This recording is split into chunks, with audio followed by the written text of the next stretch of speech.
시사 진단 프로그램 설설설입니다. 오늘도 홍석준 계명대 특임교수와 함께 정치 현안 핵심을 콕콕 찍어가면서 이야기를 나눠보겠습니다. 어서 오십시오. 예, 안녕하십니까.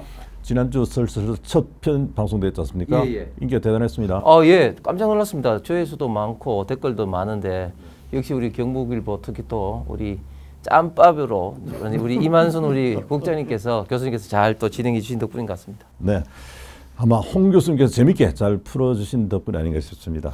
그리고 최근에 윤어게인 신당 이야기 나왔다가 몇 시간 만에 취소됐습니다.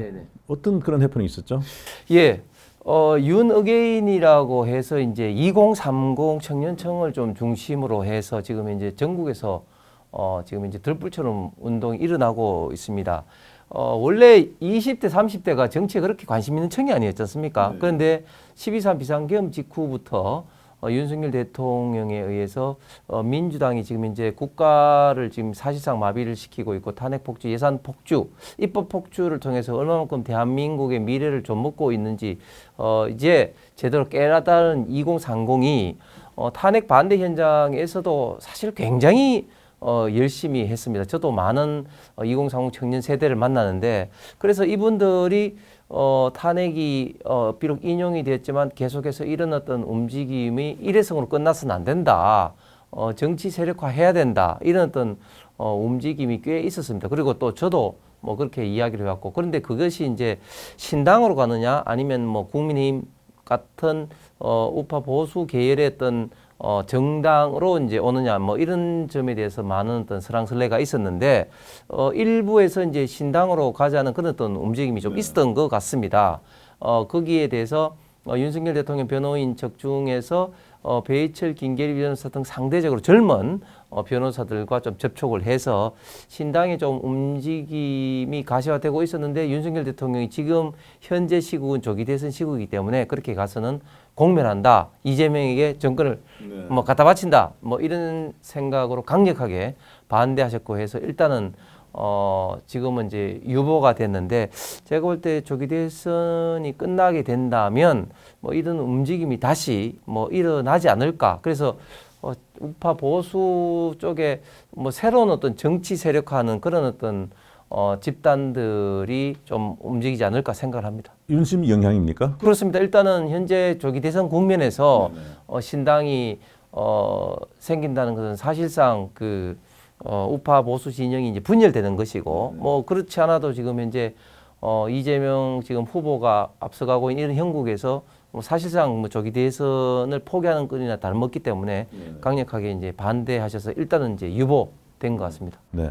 그리고 국민의힘 내에서 나오는 이야기가 윤 대통령 탈당 할 때 됐다 이야기 나오는데 어떻게 보십니까? 저는 그게 합리적인 그리고 바람직한 지적은 아니라고 생각합니다. 우리가 과거 역사를 거슬러 올라가서 2017년대도 똑같이 박근혜 전 대통령이 탄핵되면서 이제 조기 대선 국면이 일어났고 이때 박근혜 대통령을 탈당시켜야 된다는 그런 어떤 이슈 때문에 반대했던 분들과 찬성했던 분들이 이제 분열이 일어나서 바른당으로 이제 쪼개지게 되었죠. 그리고 그 결과가 뭐 우리가 잘 알고 있듯이 이제 문재인 당시 후보가 아주 쉽게 이제 당선되었습니다.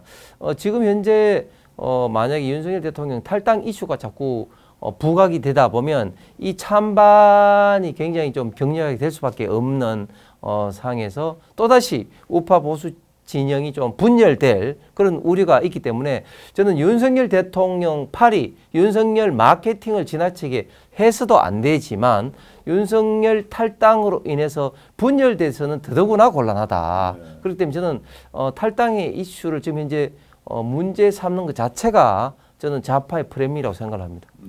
그럼 탈당이 없을 걸로 봅니까? 예, 저는 뭐 없을 거라고 봅니다. 그리고 더불어민주당 경선 레이스 이야기 한번 해보죠. 어제 충청권 경선되고 있지 않습니까? 그렇습니다. 거기서 이재명 후보가 예상대로 압승을 얻었는데 어떻게 보십니까? 예, 뭐 이미 뭐 예상했듯이 김 빠진 맥주, 김 빠진 어떤 사이다로 뭐 결과가 너무 싱겁게 나왔죠. 사실상 거의 뭐 자유민주주의 국가 정당에서 있던 득표율하고는 뭐 쉽게 이해 안 될 정도 뭐 거의 사실상 뭐 공산당식 아닙니까? 이거 거의 뭐 90% 앞으로 뭐 95%도 될 가능성이 있을 것 같은데 뭐 근데 저는 이제 김경숙 그리고 김동연 후보 지지율이 뭐 당연히 뭐 그러니까 한 자릿수 때에 머물 거라고 생각은 했는데 그러나 더 좀 실망스러운 건 뭐냐면은 토론 과정에서도 보면은 너무 맥이 빠졌고 뭐 거의 뭐 대선 후보 경선 어떤 토론회가 아니라 거의 뭐 초등학교 학예 발표회 수준의 어떤 그런 어떤 맥 빠진 토론회가 좀 진행이 됐고 앞으로도 아마 이런 식으로 진행이 될 것 같습니다. 그러다 보면 국민들의 좀 관심을 그리고 언론의 관심을 받지 못하기 때문에 경선의 흥행은 뭐 예상했던 것처럼 굉장히 좀 참패를 할 수밖에 없다. 그리고 지금 이재명 후보가 굉장히 지금 부자 몸조심을 하고 있습니다. 제가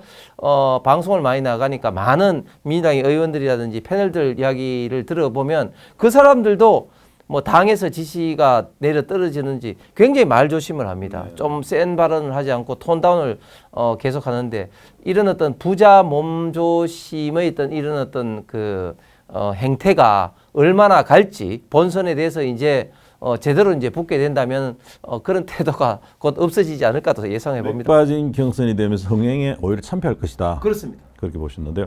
오늘 영남권 순회 경선이 열렸지 않습니까? 네. 어떻게 보십니까? 뭐 영남권도 뭐 충청권 뭐 하고는 좀 그렇게 차이가 날 것 같지 않습니다. 지금 민주당이 지금 이 권역별로 순회 경선도 하고 하는데 2021년도 그때 이재명 이낙연 후보가 붙을 때는 TV 토론을 무려 10번을 했습니다. 10번. 근데 이번에는 이제 2번을 하려고 하다가 적다고 반발을 하니까 3번으로 지금 하게 됩니다. 그런 어떤 상황에서 영남권 지금 이제 순회 경선 역시 좀 맥이 빠질 수밖에 없다. 특히 뭐 영남권은 또 상대적으로 이재명 후보가 또 안동 출신이기 때문에 물론 또 뭐 김경수 후보는 또 뭐 그 경남 지사이기 때문에 또 뭐 있겠습니다만은 지난번 김경수 후보가 충청권에 차지했던 득표가 4%대였지 않습니까? 뭐 그렇기 때문에 4%대보다는 조금 늘어날 수는 있겠지만 그러나 역시 한 자릿수를 벗어나기는 힘들 거다. 그래서 역시 영남권도 이재명 후보의 일방 독주로 끝날 것 같습니다. 지금 남은 데가 호남, 수도권, 제주 이렇게 남았단 말이죠. 그러면 홍 교수님의 촉으로 최종 이재명 대표의 득표율 한번 예상해 보시죠. 저는 90% 내외가 될 것 같습니다. 90%? 예, 90% 내외. 그리고 이번 TV 토론을 통해서 보면은 뭐 경선도 그렇지만은 쟁점이 뭐였습니까? 민주당 경선 충청도권에서는 사실은 뭐 너무 맥이 빠지다 보니까 뭐 쟁점다운 쟁점도 없었습니다. 뭐 대표적인 좀 쟁점을 굳이 꼽으라면 이제 대통령실 이전 여부, 정세 여부였습니다. 대통령실 이전 여부에 대해서 뭐 그 이재명 후보는 용산을 잠깐 하다가 이제 청와대를 이전한다. 그리고 세종에 국회를 이전시키고 또 대통령실도 뭐 직무실을 둔다. 뭐 이런 이야기를 했었고 김동연, 김경수 지사 역시 비슷한 이야기를 했습니다. 그런데 이게 좀 새삼스러운 이야기가 아닌 게 이미 지난 21대 국회에서 국회 상임위원회는 세종으로 이전하는 것이 확정해서 지금 진행 중에 있습니다. 그리고 지금 현재 그 대통령실도 대통령 지금 집무실은 이미 세종에 있어서 거기서 그 국무회의도 몇 차례 한 바가 있습니다. 그렇습니다. 그런데 과연 이제 대통령실 자체, 청와대 자체를 옮기느냐 안 옮기느냐 이 문제는 명확하게 이재명 후보가 이야기를 하지 않았습니다. 세종으로 옮겨가는 부분, 대통령실을 그게 지금 아마 대선이 본격화되면 화두가 될 텐데요. 관습헌법과 충돌하는 부분 과연 괜찮겠습니까? 2004년 헌법재판소에서 유연 판결을 내렸습니다. 그때 당시에 대한민국의 헌법, 관습헌법으로 이 수도는 서울이다. 이렇게 이제 결정을 내렸죠. 사실 제가 볼 때는 그것이 쉽게 안 바뀌어질 겁니다. 안 바뀌어질 거고 그렇기 때문에 제가 조금 전에 말씀드린 것처럼 대통령실, 청와대를 통째로 이전하기보다는 지금의 제2 집무실을 조금 더 확대하는 그런 개념으로 대통령 직무실을 세종에 두지 않을까 예상을 해봅니다. 민주당 경선 상황을요. 네. 시청자들께서 재밌게 보시게 한번 정리해 주시겠습니까? 참 어려운 질문이면 뭐 워낙 재미없는 프로그램인데 재밌게 해보려 하니까. 근데 진짜 재미가 사실은 없는 게 사실은 이제 그 경선 특히 대선 후보 경선은 정말 치열할 수밖에 없거든요. 우리가 2021년 이낙연, 이재명 그때 붙었을 때 기억하시면 정말 그때 치열하게 붙었습니다.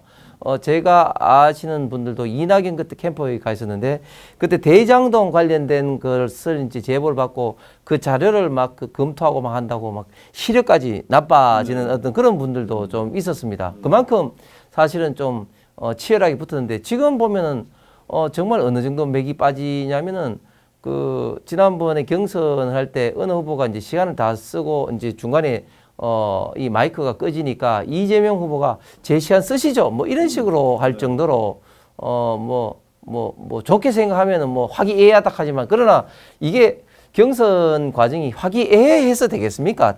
치열하게 노선과 정책과 그리고 도덕성 검증을 통해서 국민들에게 좀 더 나은 후보가 누군지 판명을 해야 되는데 처음부터 김경수, 김동연 후보들은 그런 사실은 의도가 지금 전혀 없는 거죠. 예를 들면 지금 이재명 후보가 가장 문제되는 건 누가 뭐래도 기본적인 어떤 도덕성 문제, 신뢰 문제, 특히 지금 많은 어떤 재판을 받고 있는 사법 리스크의 문제인데 이런 문제 제기를 지금 이제 하나도 지금 제기를 하고 있지 않습니다.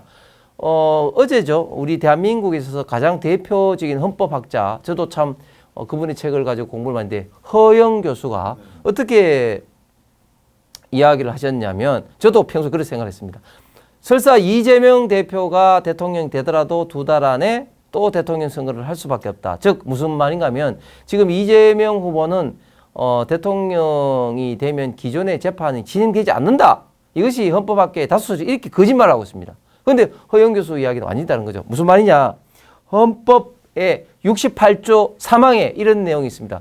대통령이 재판 등 다른 사유로 거리될 때는 재선거를 친다. 재판이라는 말이 분명히 헌법 68조 3항에 언급이 되어 있습니다. 즉 그 말은 무슨 말인가 하면 기존의 재판으로 대통령이 거리될 수 있다는 말입니다. 그러니까 헌법의 조문이 명백하게 거리되어 있는 것을 다시 한번 허영 교수가 이제 문제 제기를 했거든요. 그만큼 지금 이재명 후보의 사법 리스크는 심각한 문제입니다. 그런데도 지금 김동연, 지금 김경수 후보는 이런 이야기에 대해서 입도 뻥끗도 안 해요. 왜 뻥끗 안 하냐? 결국은 이기지도 못하는데 이런 이야기를 해봤자 개딸들의 집중적인 공격을 받게 되는 것이죠. 그리고 이재명 후보와 치열하게 경선을 붙은 사람들의 말로가 안 좋아요. 이낙연 후보 본의 아니게 당에서 쫓겨나갔죠. 그 다음에 박용진 의원 어떻게 됐습니까? 그때 지난번에 경선에서 끝나고 난 다음에 이재명 후보가 이런 박용진 의원조차도 이 공천에 받도록 해주겠다고 이야기했는데 어떻게 됐습니까? 경선 규정을 바꾸고 가면서 결국은 박용진을 떨어뜨렸지 않습니까? 그러니까 이재명과 이렇게 치열하게 붙는 사람들의 비참한 말로를 봤기 때문에 지금 김경수, 김동연 2사람 후보들이 거의 학예 발표의 수준의 경선을 지금 하고 있다고 저는 생각합니다. 네. 그리고 청와대로 옮겨가는데 당장 문제는 없습니까? 예, 지금 청와대로 옮겨가는데 좀 문제가 있습니다. 보안상 문제가 있을 수밖에 없습니다. 잘 아시는 것처럼 대통령실은 우리 대한민국에서 가장 안보가 강화될 수밖에 없는 군사 시설입니다. 많은 어떤 군사 보안 자산이 거기 들어갑니다. 대표적으로 북한으로부터의 그런 어떤 미사일 발사라든지 위협 수단이 있으면은 이제 안보리 회의가 이제 있게 됩니다. 그 안보리 회의가 벌어지는 곳에는 우리 대한민국의 모든 군사 전략 자산의 움직임이라든지 동향을 다 파악할 수 있는 그런 어떤 시설들이 들어가야 됩니다. 뭐 또 그리고 당연히 또 대통령이 또 안위와 관련되어 있기 때문에 그런 어떤 보안적인 또 문제도 있습니다. 그렇기 때문에 지금 당장 청와대로 이전하는 것은 어렵고 조금 이제 보안 시설을 보강하기 위한, 물론 거기에 이제 이미 어느 정도 돼 있으니까 보강하기 위한 최소한의 시간은 필요할 것 같습니다. 어느 정도 걸리겠습니까? 그게 뭐 추산으로 하면 지금 2달에서 5달 사이가 될 것 같습니다. 네. 그럼 민주당이 검찰청을 공소청으로 격화시키는 법안을 준비하고 있지 않습니까? 네, 네. 이거 어떻게 봐야 될까요? 저는 굉장히 문제 있다고 봅니다. 왜냐하면 근대사법의 대원칙은 인권보호적 측면에서 제형 법정주의를 채택하고 있습니다. 제형 법정주의란 결국은 그냥 막 지배자가 국민들의 인신의 자유를 구속하는 것이 아니라 법에 정한 사유가 있을 때만 인신의 구속을 합니다. 그리고 그 인신의 구속을 하기 위해서 전 단계로 수사를 하고 그런 과정에서는 기관들이 명확하게 업무가 제대로 분장이 되고 나누어져야 됩니다. 그래서 경찰이 수사를 하고 검찰이 그것을 보강하면서 기소를 하고 그리고 독립된 사법부가 재판을 하는 그런 것들이 근대 사법 이래의 모든 지금 민주국가에서 취하고 있는 사법 시스템입니다. 그런데 이 공수처는 보면은 좀 괴물 같은 돌연변이적 그 기관입니다. 무슨 말인가 하면 결국은 고위공직자들에 대해서는 이 공수처가 수사도 하고 또 수사도 하면서 기소도 하고 이렇게 돼 있는데 그게 또 업무 영역이 굉장히 좀 혼란스럽습니다. 그래서 이번에 윤석열 대통령 내란 수사를 둘러싸고도 굉장히 말이 좀 많았지 않습니까? 공수처가 내란 수사권이 없다 이렇게 돼 있고 그리고 지금 현재 형사법을 재판하고 있는 윤석열 대통령을 지금 현재 재판하고 있는 재판부에서도 지기현 판사가 이런 어떤 절차적 문제 때문에 대통령을 구속 취소도 내렸습니다. 이런 어떤 상황, 예. 그래서 이런 어떤 상황에서 이 공수처는 오히려 폐지해야 됨이 마땅함에도 불구하고 공수처를 더 강화하겠다?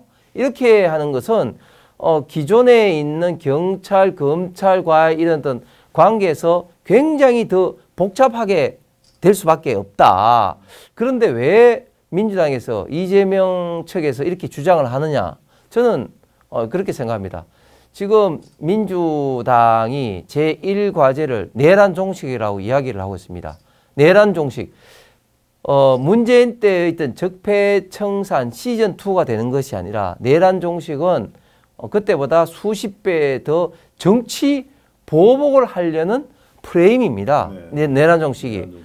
결국은 이 내란 종식을 주로 하기 위한 기관으로 공수처를 찍었다. 즉 공수처는 고위공직자들에 대한 어떤 수사를 하기 때문에 대표적으로 예를 들면 고위공직자들과 국회의원과 이런 어떤 대상을 내란 종식이라는 명분을 가지고 수사를 하기 위해서 이런 어떤 그 공수처를 확대하려는 것이 아니냐. 즉 내란 종식을 빌미로 한 정치 보복을 하기 위한 어떤 수단으로 공수처를 지금 생각하고 공수처를 좀 키우려는 그런 저는 공약인 것 같습니다. 네. 그리고 수사와 기소를 분리하면 검찰이 정치 검찰이라는 그동안 비난을 좀 벗어날 수 있겠습니까? 저는 뭐 그럼에도 불구하고 뭐 본인들이 사용하는 바에 따라서 이게 뭐 수사 검찰도 될 수 있고 저는 정치 검찰이 될 수도 있다고 생각을 합니다. 왜냐하면 경찰 검찰은 하나의 어떤 도구입니다. 이 권력자가 이 도구를 어떻게 사용하느냐에 따라서 그 성격이 저는 달라진다고 생각합니다. 지금 민주당에서는 지금 윤석열 정부에서 뭐 정치 검찰이다 또 이재명 후보에 대해서 정치 보복용으로 수사를 했다 그리고 기소를 했다 이렇게 이야기를 합니다. 그런데 그게 천만의 말씀입니다. 왜냐하면 지금 이재명 후보의 대부분의 기소되고 재판받고 있는 내용 중에 대다수는 보면은 문재인 정부 때 그리고 대선 국면에서 경선에서 나온 겁니다. 예를 들면 대장동만 하더라도 국민의힘에서 고소 고발한 것이 아니라 이낙연 측으로부터 나온 것이죠. 그리고 나머지도 대부분 보면 민주당에서 나온 겁니다. 그래서 사실상 윤석열 정부가 정치적 보복을 위해서 검찰을 이용하고 악용한 것은 사실상 없는데 만약에 이제 정권이 혹시라도 이재명 후보로 민주당으로 바뀌게 된다면 제가 볼 때는 이런 어떤 검찰 공수처를 비롯해서 많은 기관들이 정치 보복으로 악용될 그런 어떤 우려가 크다고 생각합니다. 네. 그리고 국민의힘으로 넘어가 보죠. 국민의힘 오늘 B조 네. 경선 토론이 있었습니다. 여기에는 이철우, 나경원, 홍준표, 한동훈 후보가 참석했는데요. 한동훈 후보를 두고 세 후보가 공격하는 모양새 갖췄지 않습니까? 네. 한동훈 후보 앞날 어떻게 예상하십니까? 예, 뭐 어느 정도 뭐 예상했던 바죠. 왜냐하면 사실 한동훈 당시 대표가 비상계엄 직후에 누구보다도 빠르게 이 비상계엄은 위헌위법하다고 이제 선언을 이제 하면서 많은 언론들, 특히 당내 한동훈계라고 불렸던 의원들부터 이제 동요하기 시작을 했습니다.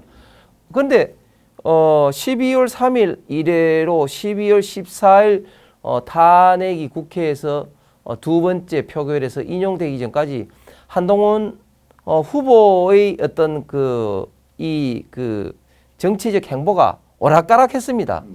무슨 말인가 하면 처음에는 뭐 그렇게 위헌위법이다 했다가 이제 내가 대통령을 뭐 지키겠다 그래도 하다가 그다음에 또 한덕수 당시 총리와 뭐 공동으로 국정을 이끌겠다 이렇게 하다가 어느 순간 안 되겠다 이거 윤석열 대통령 탄핵해야 되겠다 이렇게 쫙 바뀌었습니다. 그게 우리가 뭔지 알지 않습니까? 뭐냐면 지금 와서 생각해 보니까 누구로부터 아마 홍장원으로부터 그걸 받은 것 같아요. 그때 한동훈 후보가 어떻게 기자를 하겠습니까?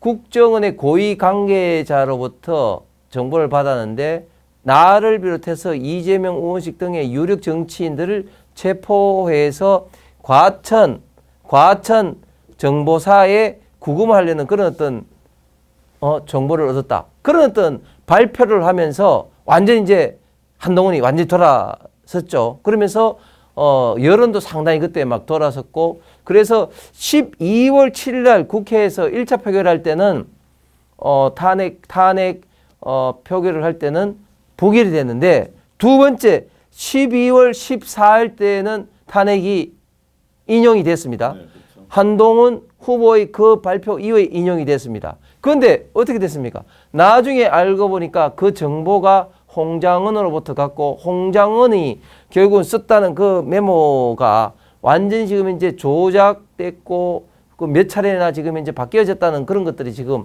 드러났는데 거기에 대해서 한동훈 후보가 한마디에 사과도 없을 뿐만 아니라 그 이후에 또 스탠스를 보면 희한하게 탄핵 반대에 있는 국민들의 심정은 이해한다. 뭐 그런 식으로 서서서 좀 바뀌어졌습니다. 그런데 저는 한 가지 확실하게 말하고 싶은 것은 당 대표로서 결국은 당 소속 현직 대통령이 탄핵으로 가는데 어쨌거나 큰 책임이 있고 그리고 거기에 대해서 한마디의 사과도 없이 조기 대선 국면에 지금 대통령 후보로 나온다? 이런 어떤 부분은 최소한 당원들과 우파 보수 지지자들 사이에서는 상당히 좀 이해할 수 없는 그런 어떤 입장에 지금 이제 한동훈 후보가 놓여 있다고 생각합니다. 어제는 A조 토론이 있지 않습니까? 네네. 거기에는 김문수, 안철수, 유정복, 양희양자 후보가 나섰는데 양희양자 후보가 이재명 민주당 후보의 그 AI 관련 공약 찢는 퍼포먼스가 있었죠. 그거 보셨습니까? 어떻게 생각하십니까?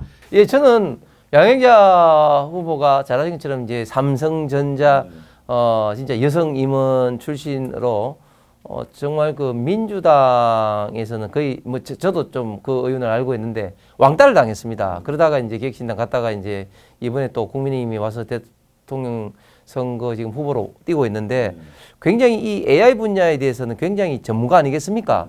그런 어떤 전문가가 이재명 후보가 뭐 100조를 투입해서 뭐 AI 산업을 육성하니까 쉽게 말해서 그게 말도 안 되는 어떤 대국민 사기극이기 때문에 그것을 좀 더 강력한 퍼포먼스로 좀 찢었다고 생각하는데 저는 그것이 뭐 아주 저는 표현을 잘했다고 생각을 합니다. 그게 저는 두 가지 이유가 있다고 생각합니다. 첫 번째, 아까 말씀드렸듯이 AI 관련된 그게 대국민 사기다. 그리고 이재명 후보의 어떻게 보면 비난하는 어떤 그런 것 중에 하나가 찌치란 게 있잖아요. 찌재명 그런 것도 하나의 어떤 상징적으로 보여주는 것이 아닌가 생각합니다. 왜 이재명 후보의 AI 그 100조 투표 예산 그게 이제 사기인가 하면 AI라는 건 결국은 특정 어떤 분야의 알고리즘을 통해서 만들어진 소프트웨어에 많은 데이터를 러닝 시키면서 이제 AI에 조금 업그레이드 되는 어떤 그런 어떤 그 단계로 발전시키는 거 아니겠습니까? 그렇기 때문에 사실은 돈은 그렇게 중요하지 않습니다. 왜? 그게 성공적으로 될 것 같으면 돈은 얼마든지 국내외적으로 투자가 가능합니다. 그래서 돈보다 훨씬 더 중요한 건 뭐냐? 결국은 인력이고 그리고 그보다 또 더 중요한 거는 규제를 개혁해야 되는 겁니다. 왜냐하면 사실은 우리나라는 지금 이제 각종 규제 대표적으로 뭐 안전이라든지 보안이라든지 프라이버시라든지 또 이해관계자들의 이런 어떤 개입으로 규제 때문에 사실 하기가 굉장히 힘듭니다. 데이터를 수집하기가 굉장히 힘듭니다. 우리가 전 분야에 걸쳐서 지금 이제 AI가 계속해서 도입될 수밖에 없는데 그 중에서도 가장 저는 도입이 시급하고 중요한 게 의료라든지 또 금융이라고 봅니다. 그런데 이런 부분에 대해서 프라이버시 때문에 이 데이터 컬렉팅이 어렵습니다. 그렇기 때문에 우리나라에서 AI 산업 발전이 굉장히 더딥니다. 반대로 지금 중국에서는 그런 프라이버시라는 게 필요 없기 때문에 막 데이터하기 때문에 중국의 AI 산업 발전은 굉장히 지금 빠릅니다. 그래서 우리가 어떻게 이런 어떤 규제를 합리적으로 개혁하느냐 이 문제가 AI 산업 발전에 있어서 핵심적인 요소인데 그런 핵심적인 요소는 민주당이 잘 알지도 못하고 알아도 저는 건드리지 못하는 이슈입니다. 왜? 민주당은 전통적으로 규제 개혁을 하기는커녕 오히려 더 옥죄입니다. 대표적으로 우리가 타다라는 어떤 서비스가 있었습니다. 그 타다라는 어떤 서비스가 자동차를 렌트를 해서 이제 하는 어떤 그런 서비스였는데 그런 것들이 굉장히 2018년도에 서비스를 시작한 이후에 폭발적으로 인기를 끌었습니다. 그런데 택시 업계 일부에서 이게 렌트카를 빙자해서 자가용으로 쓰고 있다. 이런 어떤 민원이 많이 발생하게 되니까 민주당에서 어떻게 됐냐면 박홍건 의원, 원내대표도 했던 박홍건 의원이 여객 자동차 운수 사업법을 2020년 3월에 개정을 해서 기존에 운영되고 있던 그 타다 서비스가 없어졌습니다. 자초시켰습니다. 그렇기 때문에 얼마 전에 이것을 사례를 두고 이재웅 전 타다 대표가 이재명 대표와 민주당에게 강하게 비판을 했죠. 이런 어떤 규제 때문에 오히려 못하는데 무슨 소리냐 이런 식으로 이제 이야기를 했습니다. 다시 한번 말하지만 민주당이 말하는 이런 어떤 AI를 비롯한 첨단 산업을 뭐 이렇게 육성하겠다고 하는 이것은 글자 그대로 기본을 모르는 대국민 사기고 국민 어떻게 보면 좀 속이는 것에 불과하다. 이런 것들을 이 분야의 전문가인 야영자 후보가 강력하게 찢어버리지 않았나 생각합니다. 그동안 선두를 질주하던 김문수 후보 지지율이 멈칫하고 있습니다. 왜 그렇습니까? 네. 예, 제가 조금 전에 대구 스타디움 부활절 예배에 이제 참석하고 왔는데 김문수 후보와 안철수 후보가 참석을 했더라고요. 그 민수 후보가 지금 이제 지지율이 좀 주춤한 이유는 저는 이런 거라고 봅니다. 김문수 후보가 대통령 후보로서 갑자기 이제 올랐을 때는 그때는 대통령이 탄핵 심판 중에 있었습니다. 그래서 탄핵을 누가 반대하고 제대로 싸우고 있느냐 이런 어떤 측면에서 국민들과 국민의힘 지지자들의 어떤 관심이 김문수 후보가 지난 12월 달 국회에서 서영교 의원이 국무위원들 일어나서 인사하고 사과하라고 했는데 그 꼿꼿하게 앉아 있었지 않습니까? 그런 것이 하나의 어떤 도화선이 돼서 김문수야말로 탄핵에 제대로 반대하는구나, 제대로 결기를 나타내는구나 이런 어떤 인상 때문에 지지율이 팍 뛰어 올라왔습니다. 그런데 지금은 국민들과 지금 국민의힘 지지자들이 보는 어떤 평가 기준은 누가 본선에 나가서 이재명 후보를 이길 수 있겠는가 이런 어떤 측면을 지금 보게 됩니다. 그런데 그런 측면에서 저는 김문수 후보가 국민의힘 지지자들과 당원들에게 좀 확신과 신뢰를 지금 주지 못하고 있다. 반대로 지금 홍준표 후보 같은 경우 좀 더 강하게 지금 나가고 있고 또 나경원 또 후보도 뭐 드럼통이라는 이런 걸 통해서 이재명을 지금 공격하고 있지 않습니까? 그러다 보니까 상대적으로 김문수 후보의 지지율이 주춤하고 있고 나머지 후보들 특히 홍준표, 나경원 후보가 지금 이제 상승하고 있지 않나 생각합니다. 또 두 번째 이유는 한덕수 지금 이제 대행의 어떤 존재입니다. 한덕수 대행이 이제 후보 단일화를 통해서 이제 또 대선 출마에 나올 수 있다. 이런 어떤 그 언론과 국민의 어떤 관심을 받게 되니까 아무래도 상대적으로 1등을 달리고 있었던 김문수 후보의 지지율이 좀 정체될 수밖에 없고 그리고 이 경선 국민에서의 조금 흥행이 조금 깔아앉을 수밖에 없지 않느냐. 그래서 이 한덕수 존재 이 두 가지가 김문수 후보의 지지율이 좀 정체되는 어떤 요소가 아닌가 생각을 합니다. 이야기 나온 김에 짚어보죠. 한덕수 대통령 권한대행 출마할 걸 보십니까? 저는 50대 50으로 봅니다. 왜냐하면 출마할 가능성이 있는 것은 한덕수 권한대행의 말이 지금 달라지고 있습니다.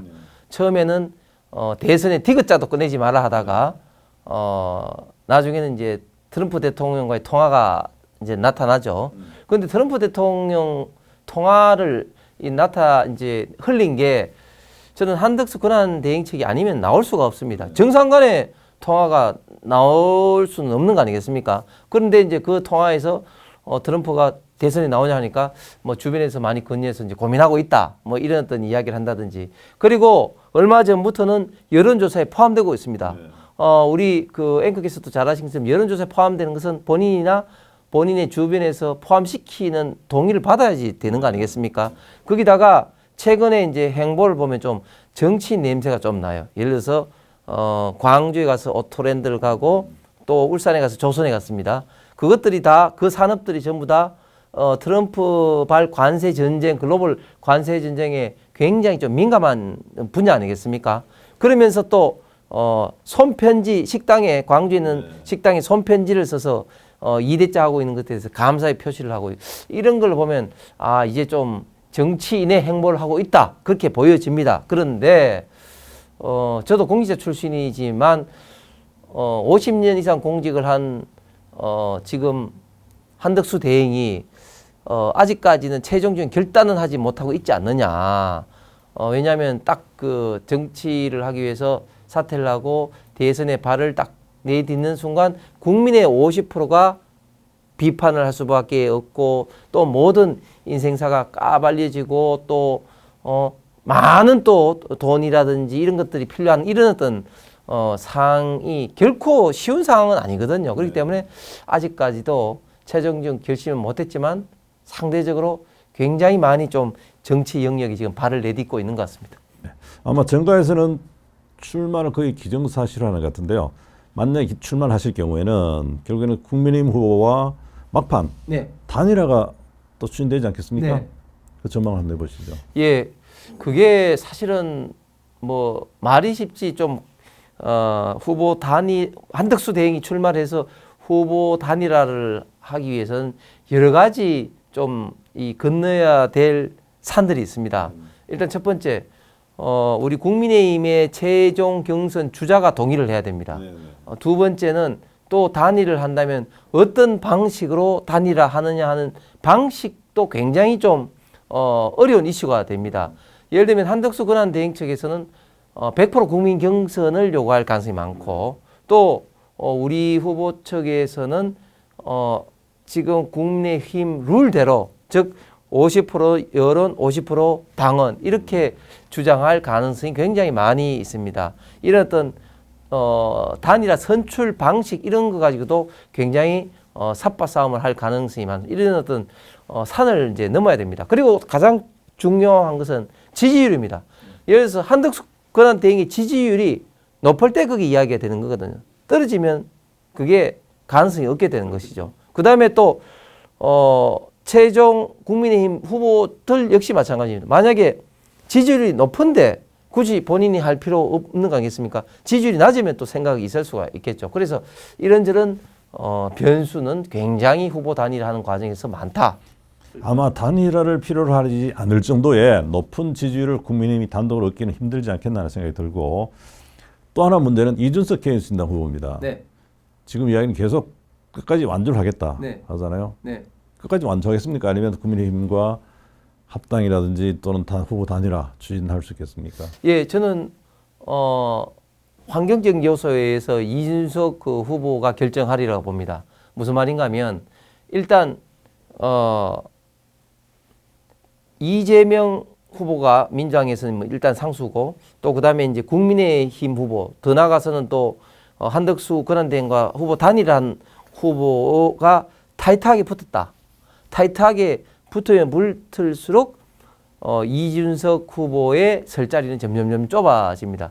지금은 뭐 여론조사에서 뭐 예를 들면 4% 나왔다, 5% 나왔다, 뭐 때로는 뭐 예, 더 나오는 경우도 많습니다. 그렇게 이제 돼 있는데, 만약에 이제 양당 후보가 강력하게 붙었다. 그러면 지지율은 계속해서 빠질 수밖에 없습니다. 왜냐하면 국민들이 투표일이 가까우면 가까울수록 가장 먼저 생각하는 게 사표 심리입니다. 사표 심리. 내 표를 던졌을 때 이 사람이 되느냐 안 되느냐 이런 상황인데, 누가 보더라도 이준석 후보가 안 되는 것은 분명하거든요. 그렇기 때문에 이제 시간이 가면 갈수록 이준석 후보의 지지율이 이제 빠질 수밖에 없다. 그렇게 될 때는 제가 볼 때는 끝까지 완주하는 것은 큰 의미가 없기 때문에 본인의 어떤 최대한 어떤 몸값을 활용하는 그런 어떤 전략으로 나가지 않을까 생각합니다. 그거를 다시 한번 정리하시면은 네. 지금 한덕수 권한대행, 네. 그리고 이준석 개혁신당 대표, 네. 그리고 국민의힘 후보, 네. 3자 네. 후보 단일화 한번 전망해 보시죠. 3자 단일화는 안 될 겁니다. 왜냐하면 일단 국민의힘 후보와 한덕수 권한대행이 나설 때 했던 후보 단일화가 먼저 되고 이제 이 그 민주당과 국민의힘 후보 간의 치열한 이런 어떤 과정에서 이준석 후보의 지지율이 빠지게 된다면 이준석 후보가 가칭 빅텐트 안에 들어올 가능성은 저는 많다고 봅니다. 상술적으로 일단 3자가 만나서 단일하자. 그거는 힘들다. 네네. 오늘 또 현안에 대해서 시원하게 잘 짚어주셨는데 감사합니다. 예, 감사합니다. 슬슬 어떻게 보셨습니까? 다음 주에 다시 찾아뵙겠습니다. 감사합니다.